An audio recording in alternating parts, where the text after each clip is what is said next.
Good morning, welcome to another update from Wemblesden Park. This update's a bit of a special as a way of saying thank you to all of those that have subscribed to the channel. I was actually quite shocked last night. I went out and I had 22 subscribers, and when I came back in I had 42 subscribers, so thank you all for liking the channel. As always, any comments, post them in the box below. And also please like, share and subscribe to the channel. Okay, I had a request on the BR Blue forum this morning from Andy, aka Peak, and this one's for you, mate. I was going to post some photos, but I discovered this morning that the imaging site that I used to use is no longer available, so it'd be quicker to do a video. Anyway, just before I reveal what I'm about to reveal, a little bit of history. My previous layout, AC Lines, was an end-to-end layout, and what we used to run a lot of was push-pull trains, because it was easy to not have to turn things round. We had a sector plate at each end of the layout, so essentially we had a shunting plank, but we used to shunt 6-foot long trains. As a result, we had quite a lot of unusual train formations, and we came up with this one to basically wind up those people that like to examine everything, I suppose, with a magnifying glass. You know, the kind of people that sit in an armchair, criticise everybody else's work. Anyway, without further ado, this is the Rivet Counters Special.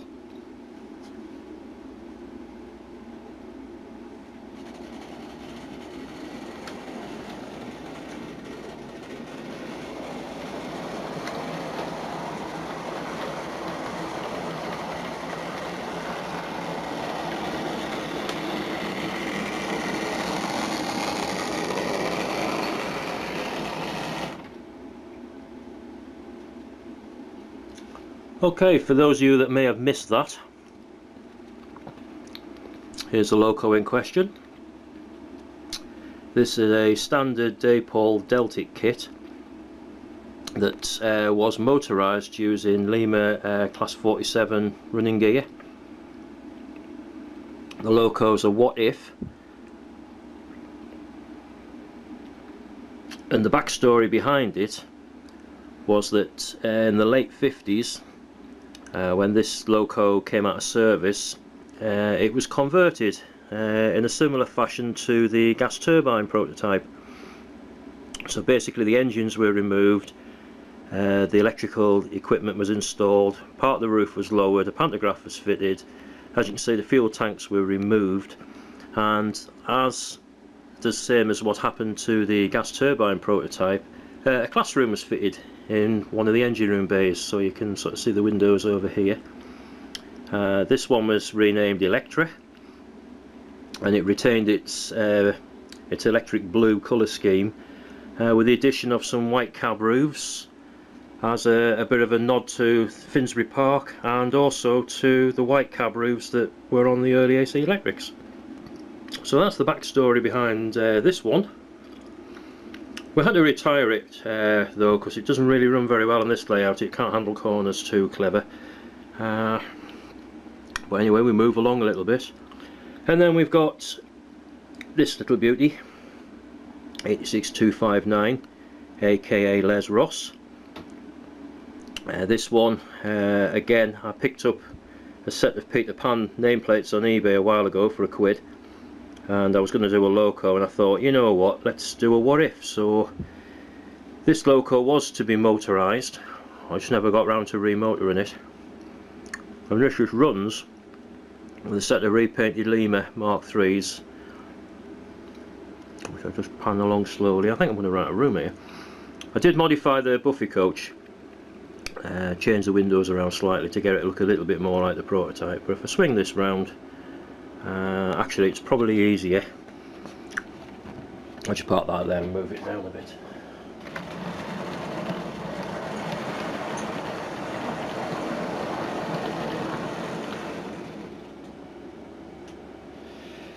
This was my prototype HST power car. I've owned this model since I was about 16, so I'm 51 this year, so you do the math. Originally it was a Hornby power car. The other power car I had packed up not long after I had it, but this was the dummy power car. And I got a book called 2 miles a minute by OS Knock, and I was quite intrigued by the design of the prototype. Apart from the fact that I do recall seeing the prototype in 1975 at the Steam Cavalcade, I was always impressed with it. So this one, basically I cut the end of the power car nose and I shaped it using the drawings in OS Knock's book to get the right profile. And basically it's just milliput, and it's just a bit of old school modelling. It's nowhere near up to the standard of today's offerings, but it's just nice to have that little throwback to how we used to model things like 30 years ago. So there we go. Well, while we're looking at dodgy rolling stock, I may as well show you this one.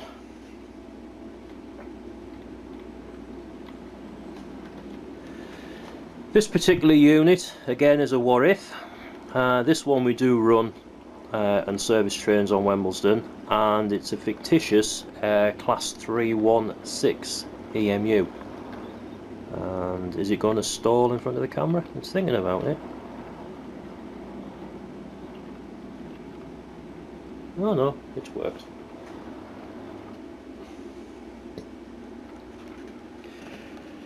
This particular unit started out as a I'm trying to think about it. It's a Lima. This was a Lima 156, and I actually bought 4 of these units on eBay a few years back. I think I paid about 30 quid for the lot, and the idea was I was going to use the body shells as the basis for a 323 conversion that I was working on. As it turned out, the body shells were nowhere near the right shape.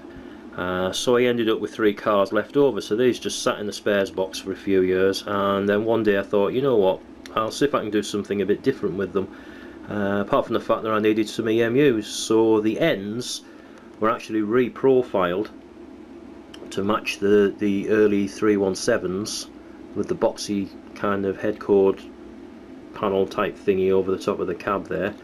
What I've done as well is I've removed the window. I can't remember which one it was, but it's got an extra window in the side, so basically it's like the prototype for an express EMU. My idea was that these sort of trains would have been ordered for the cobbler services to Northampton, but then as a result they went along with the dusty bins, the 321 units. This one's been remotored. My usual remotoring style of using the little CD motors and the pinions that I get from Science Store. Voltage to this particular unit is controlled by an onboard voltage regulator, so I've just set the maximum speed that it runs at, because this unit runs on the main lines with the Merg kit. And all the livery was done using Signwriters vinyls. And what's that I can hear clicking? It's just a relay down there. Yeah, so this was all done with Signwriters vinyls. It looks the part. I still need to add the Network Southeast logos to the side, and the other detail I need to add to it as well is the flashing pantograph. So while we're looking at locos, let's see what else I can. This particular unit is actually made from old Hornby Mark II coaches, and the cab ends are made using my own castings. I actually sold quite a few of these over the past few years, just simple resin castings. The body sides are done by Adam at Electra Railway Graphics. I actually commissioned Adam to upscale the 312 that he had in N gauge up into 00, and since then he's done them in all the different liveries. Oopsie daisy, falling over a panel on the floor. It took a few years for me to finish this one off. It's not 100% accurate model, but it fills a gap that I really needed to fill on the layout. As I say, it's come a long way from the Hornby Mark II coach as it started off as. The unit is motorised. If I just go to the power car, nobody's really twigged, but it's actually sitting on a cut and shut. I say cut and shut, it's more like cut and stretched Hornby HST chassis and bogies. I did try using different bogies on it, but it just wouldn't run properly, and at the end of the day the layout's about entertaining people, and I just wanted the trains to run. So at some point in the future I may upgrade it, or I may even invest the money and buy the proper kit. But for the time being, this just does the job that I need it to do. So that's my 3-1. This next loco needs no introduction. Needless to say, this one always turns people's heads at shows. I always get asked lots of questions about it.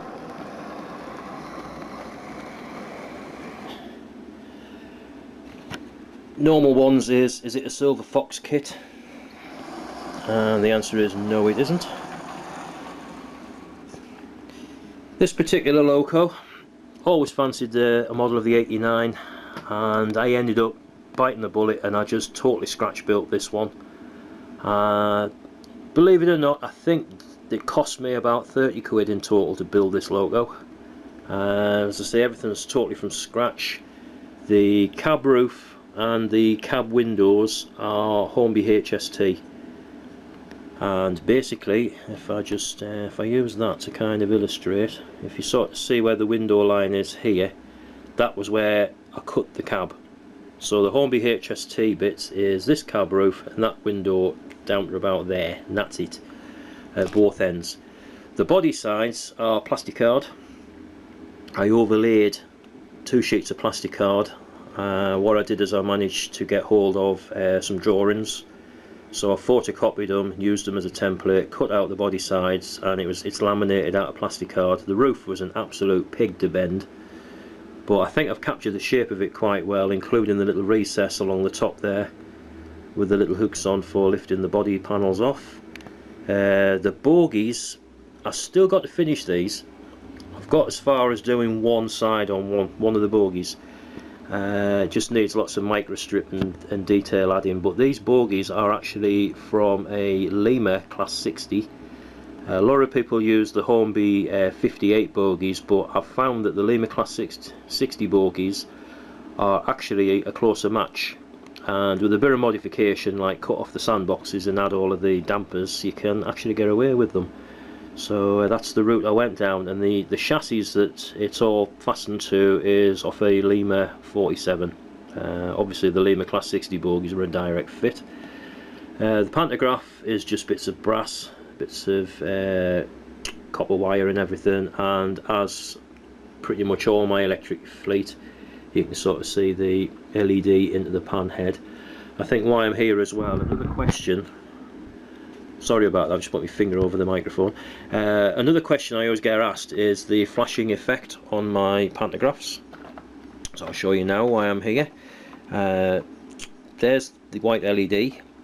There's very fine wires run down to the bottom of the loco. If I turn the loco over, you'll notice on the bottom of the bogie there's a reed switch, and basically what happens is you pick up the power from the tracks.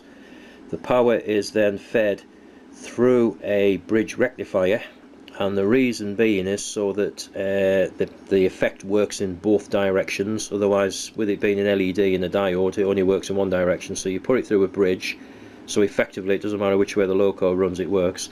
And then all you then do is you basically pick up the power from the bridge, goes through the reed switch and straight to the LED. And when you design the layout, you put the magnets under the track. You bury them under the track, so as the train goes over the magnet, it flashes the LED, and people think that the wires are live. I just wish I had a quid for every time somebody asked me whether the wires were live.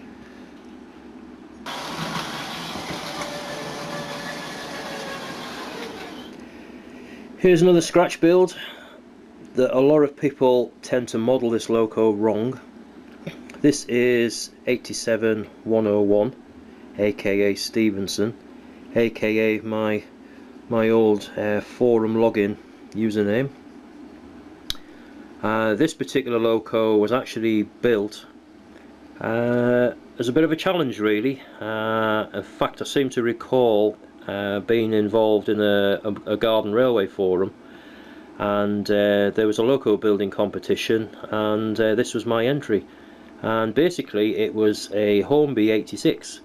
The giveaway is, obviously you can see where the lugs are on the sides, and at the time Lima 87s were still going for like silly money, so I thought, right, I wonder if I could alter one into an 86. So it's not 100% accurate, but as regards the roof, it's more accurate than some of the conversions I've seen, because what a lot of people don't realise is that 101, the roof was unique to that particular loco, to do with the different style of transformer that was fitted. At the moment I need to sort out a new power bogie for it, so it's being dragged around by a Lima 87, so it's quite good to actually compare the differences. If I just push it along, for starters you can see that the Lima 87's got the short bogies on, whereas my conversions actually running on Hornby 90 bogies. Now they are slightly too long, but they look more realistic, so I've just left them, but they look more realistic than those ones. And the other good comparison of having a standard 87 and Stevenson is you can check out the roof. As you can see, you've got your high-speed pan, you've got the oil reservoir there on the top, and you've got the conventional circuit breakers, bus bars and everything on the roof. But if you sort of pan across here to Stevenson, you sort of see how simple it is. There's literally, you've got your circuit breaker there, and that's it, straight into the roof. So it was a very, very simple conversion. It was just a couple of panels in the middle of the roof to convert. But if you are thinking of modelling 87101, then you will have to convert that to make it 100% right. This is my Class 82. This was actually quite a simple scratch build, to be honest, given what I had to do to build an 83, of course. This particular loco started out as a Lilliput's 81 shell, and basically what I've done is on the roof, this section of the roof on an 81 comes further back, so this was cut away and reduced at both ends. The roof details were then added. These, for instance, are just electrical fuses, bits of copper wire soldered in, a few bits of Formex. I've tried to model the diamond pan that this loco was fitted with when it was doing the empty coaching stock. The bogies are actually Triang Class 81 bogies, which are correct for an 82.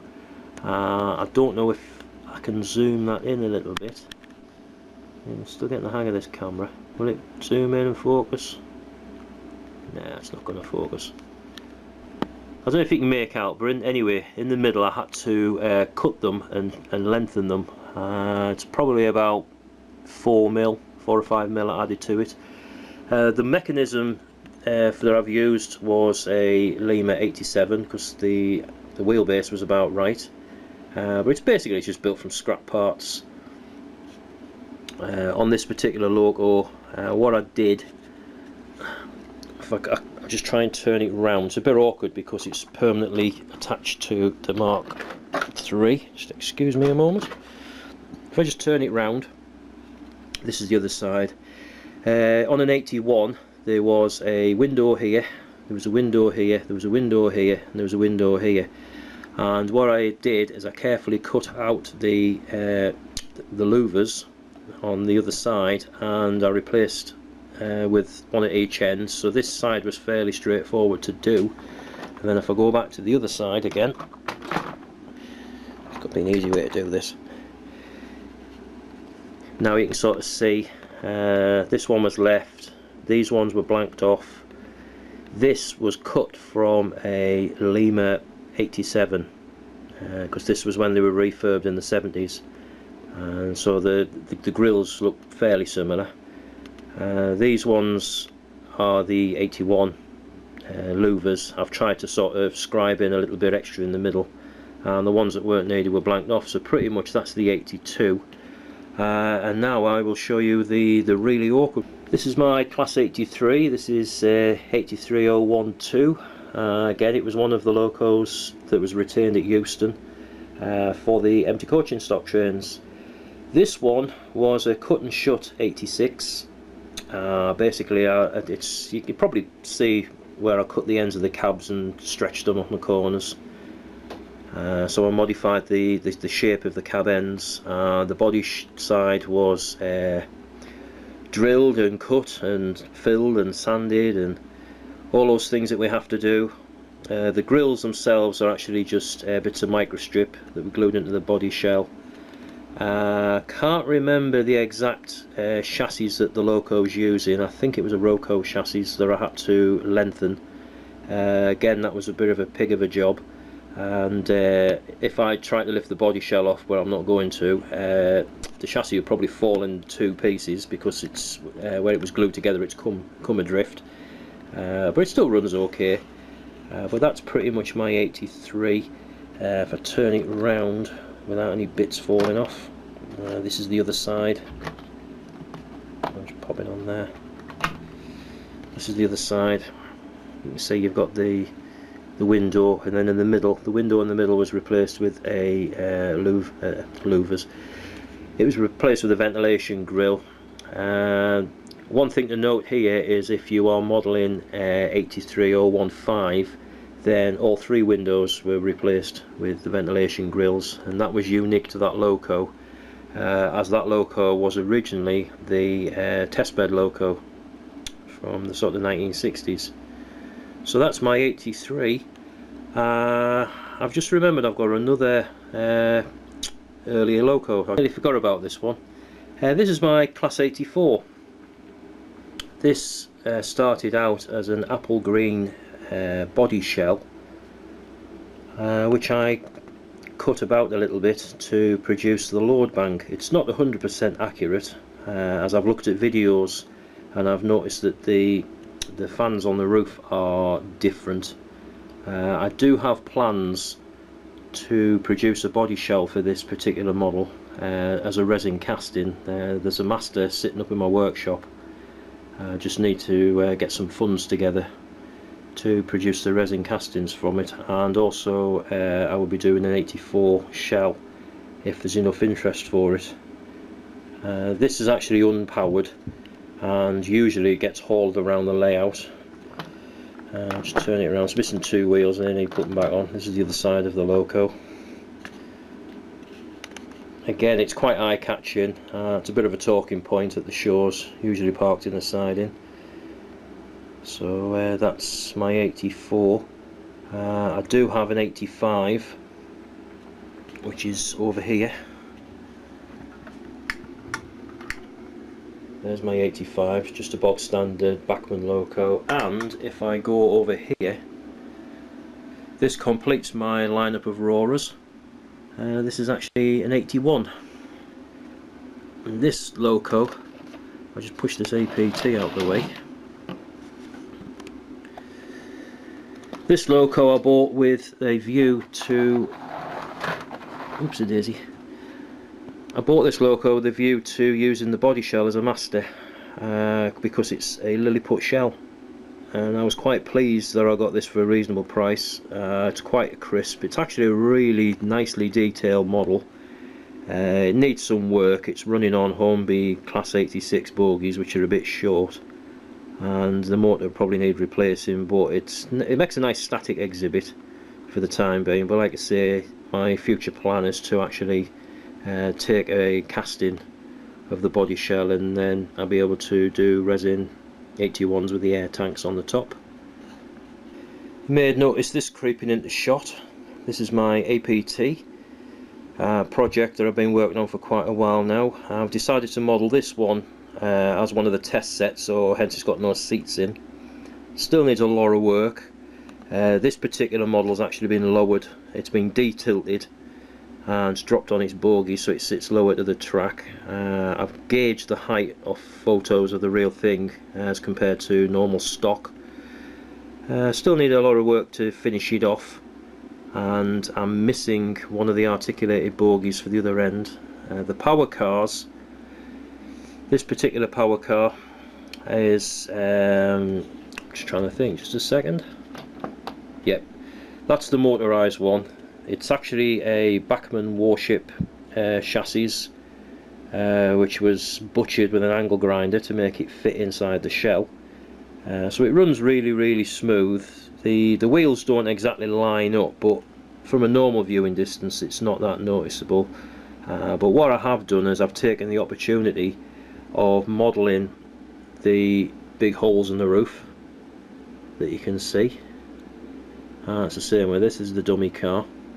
And what that's allowed, it's actually allowed me to model the anti-tilt mechanism which the real train has.